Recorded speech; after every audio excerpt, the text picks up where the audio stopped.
How to fix GeForce Now not opening games. Now I remember being stuck the first time trying to play a game because I didn't know you had to actually go into Steam again and then press play again on the game.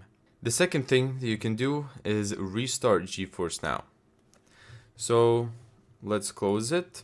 Then let's open up Task Manager and close up anything that has to do with GeForce Now. Then let's launch it again. Now, if it still doesn't work, try checking if your game is actually supported. Not every game is available in every region. Some games can temporarily have launch issues.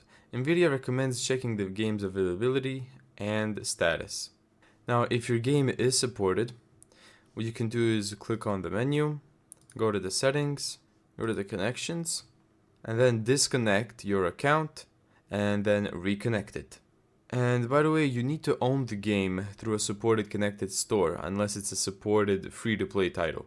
If the game still doesn't want to launch, instead of using the GeForce Now app, try using it in the browser. If it works in the browser but not the Windows app, the problem is probably with your GeForce Now installation or the app itself. Also, if only one game refuses to launch, the problem is more likely related to that specific game's connection, game update, server status, or GeForce Now's current support for that title. So a quick and easy test would be just to try launching 2 to 3 different games, and if they work, you'd know what's the problem. Thank you so much for watching this video. If you found this tutorial helpful, make sure to give it a thumbs up and subscribe, and as always, see you in the next video.